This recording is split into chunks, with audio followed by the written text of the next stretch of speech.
حضرت صلی اللہ علیہ وسلم پر وحی کا ابتدائی دور اچھے سچے پاکیزہ خوابوں سے شروع ہوا۔ آپ خواب میں جو کچھ دیکھتے وہ صبح کی روشنی کی طرح صحیح اور سچا ثابت ہوتا۔ پھر من جانب قدرت آپ تنہائی پسند ہو گئے اور آپ صلی اللہ علیہ وسلم نے غار حرا میں خلوت نشینی اختیار فرمائی اور کئی کئی دن اور رات وہاں مسلسل عبادت اور یاد الہی و ذکر و فکر میں مشغول رہتے، جب تک گھر آنے کو دل نہ چاہتا توشہ ہمراہ لیے ہوئے وہاں رہتے۔ توشہ ختم ہونے پر ہی اہلیہ محترمہ حضرت خدیجہ رضی اللہ عنہا کے پاس تشریف لاتے اور کچھ توشہ ہمراہ لے کر پھر وہاں جا کر خلوت گزین ہو جاتے۔ یہی طریقہ جاری رہا یہاں تک کہ آپ پر حق منکشف ہو گیا اور آپ غار حرا ہی میں قیام پذیر تھے کہ اچانک حضرت جبرائیل علیہ السلام آپ کے پاس حاضر ہوئے اور کہنے لگے، اے محمد پڑھو۔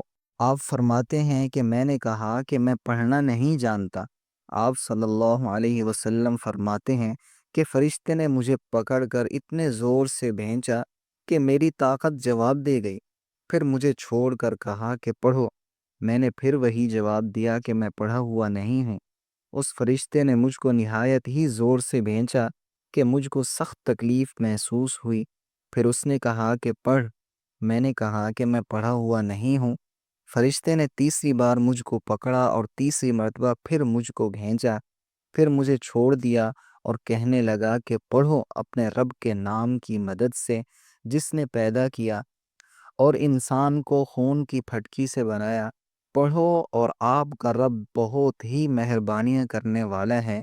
بس یہی آیتیں آپ حضرت جبرائیل علیہ السلام سے سن کر اس حال میں غار حرا سے واپس ہوئے کہ آپ کا دل اس انوکھے واقعے سے کانپ رہا تھا۔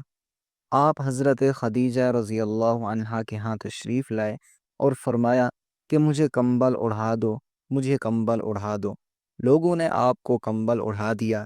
جب آپ کا ڈر جاتا رہا تو آپ نے اپنی زوجہ محترمہ حضرت خدیجہ رضی اللہ عنہما کو تفصیل کے ساتھ یہ واقعہ سنایا اور فرمانے لگے کہ مجھ کو اب اپنی جان کا خوف ہو گیا ہے۔ آپ کی اہلیہ محترمہ حضرت خدیجہ رضی اللہ عنہا نے آپ کی ڈھارس بندھائی اور کہا کہ آپ کا خیال صحیح نہیں ہے، خدا کی قسم آپ کو اللہ کبھی رسوا نہیں کرے گا۔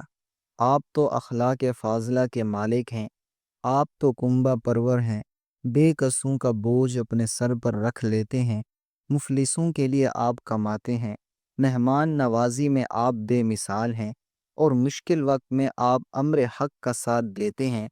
ایسے اوصاف حسنہ والا انسان یوں بے وقت ذلت و خواری کی موت نہیں پا سکتا۔ پھر مزید تسلی کے لیے حضرت خدیجہ رضی اللہ عنہا آپ صلی اللہ علیہ وسلم کو ورقہ بن نوفل کے پاس لے گئیں، جو ان کے چچا زاد بھائی تھے اور زمانہ جاہلیت میں نصرانی مذہب اختیار کر چکے تھے اور عبرانی زبان کے کاتب تھے۔ چنانچہ انجیل کو بھی حسب منشائے خداوندی عبرانی زبان میں لکھا کرتے تھے۔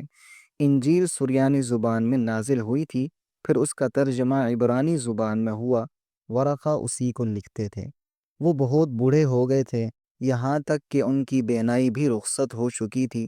حضرت خدیجہ رضی اللہ عنہا نے ان کے سامنے آپ کے حالات بیان کیے اور کہا کہ اے چچا زاد بھائی، اپنے بھتیجے محمد صلی اللہ علیہ وسلم کی زبانی ذرا ان کی کیفیت سن لیجئے۔ وہ بولے کہ بھتیجے، آپ نے جو کچھ دیکھا ہے اس کی تفصیل سناؤ۔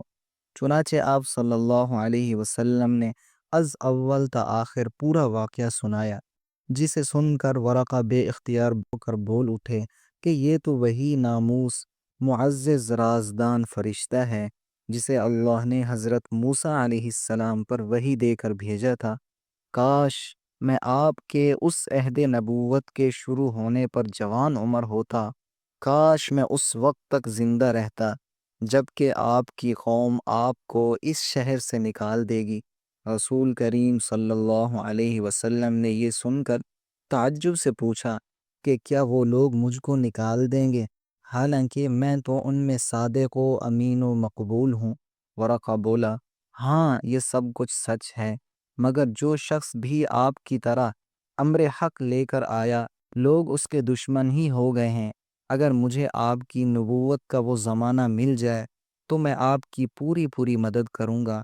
مگر ورقہ کچھ دنوں کے بعد انتقال کر گئے، پھر کچھ عرصے تک وحی کی آمد موقوف رہی۔